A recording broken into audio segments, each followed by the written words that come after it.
ಒಬ್ಬ DC vehicle ಒಳಗ ಒಂದು ಹೊಲದಾಗ ಹಾಯಿಸಿ ಹೊಂಟಿದ್ರು ಹಳ್ಳಿ ಒಳಗ.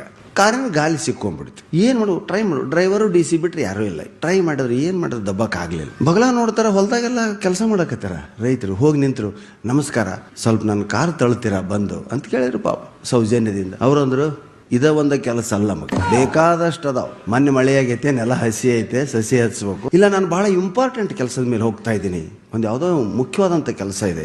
ನಮ್ಮದು ಇಂಪಾರ್ಟೆಂಟ್ ಇದೆ. ನಾವಿಲ್ಲಿ ಬಿತ್ತು ಬೆಳೆದ್ರೆ ನೀವು ತಿನ್ನೋದು. ಎಷ್ಟು ಹೇಳಿದ್ರು ಕಡೆಗೆ ಏನಾಯ್ತು, ಅವ್ರು ತಾವೇ ಹೇಳ್ಕೊಂಡ್ರು, ನಾನು ಜಿಲ್ಲಾಧಿಕಾರಿ ಇದ್ದೇನೆ, ಇವೆಲ್ಲ ಹಳ್ಳಿ ನನ್ನ ಆಡಳಿತದೊಳಗೆ ಬರ್ತಾವ, ಬಂದ್ರ ನಮಗೇನೈತೆ? ಎಷ್ಟು ಹಳ್ಳಿ ಎಷ್ಟು ಊರು ಹೆಚ್ಚಕೋ ಅಷ್ಟು ಪಗಾರ ಹೆಚ್ಚಿರ್ತೈತಿ ನಿನಗೆ, ನಮಗೇನು ಕೊಡ್ತೀಯನ್ನೇ ಅಂದ್ರು. ಅಕ್ಕಂದ್ರು ಅಣ್ಣಂದ್ರು ಒಬ್ರು ಮಿಸ್ಸಿಗ್ಲಿಲ್ಲ. ತಲೆ ಕೈ ಹೊತ್ಕೊಂಡು DC ಅವರು ಡಿಕ್ಕಿಗೆ ಅನ್ಕೊಂಡು ನಿಂತು ಬಿಟ್ರು. ಹಾದಿ ನೋಡ್ಕೊಂತ ಯಾರು ಬರ್ತಾರ ಅಂತ ಬುಲೆಟ್ ಆ ಭಾಗದ PS.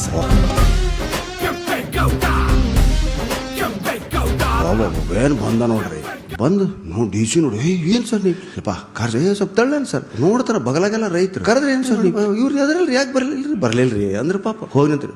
ಒದಗ್ ಬೇಕಂದ್ರಲ್ಲ ಸೊಳೆ ಮಕ್ಕಳ ನಿಮಗೆ. ನಿಮ್ಮ ಇಲ್ಲೊಂದು ಕಾರ್ ಸಿಕ್ಕೊಂಡೈತೆ, ಖಬರಿಲ್ದ ನಿಮ್ ಕೆಲಸ ಇಲ್ಲೋಡ. ಒಬ್ಬೊಬ್ಬವನ್ನು ಒದ್ದು ಒಳಗಾಕಿ ಬೆಂಡೆತ್ತಿ ಬಿಡ್ತೀನಿ ಮಕ್ಕಳ. ಕೈಯಾಗಿನ ಗುದ್ಲಿ ಸಲಿಕಿ ಒಕ್ಕೊಟ್ಟು 50 ಮಂದಿ ಬಂದು ದಬ್ಬಲಿಲ್ರಿ, ಅನಾಮತ ಎತ್ತಿ ಮ್ಯಾಗಿಟ್ರ ಕಾರ್. ಥ್ಯಾಂಕ್ಸ್ ಅಂತ ಪಾಪ DC ಎಲ್ಲರಿಗೆ ಕೈ ಮುಗಿದ್ರು ಹೋದ್ರು. ಹೋಗಿಂದಿವ ಬರಲಿಲ್ಲ, ಸೊಳೆ ಮಕ್ಕಳ ಯಾರಂತ ತಿಳ್ಕೊಂಡ್ರಿ. ನೋಡಿದ್ರಲ್ಲ, ನಾ ಸೆಲ್ಯೂಟ್ ಹೊಡೆದವ್ರಿಗೆ. DC ಯಾಕಲೇ ಅವ್ರು ಕರೆದ್ರೆ ಯಾಕೆ ಬರಲ್ಲ? ಬುದ್ಧಿ, ನೀವು ಕರೆದಂಗ ಅವ್ರು ನಮ್ಮನ್ನು ಕರೀಲಿಲ್ಲ ಅಂದ್ರೆ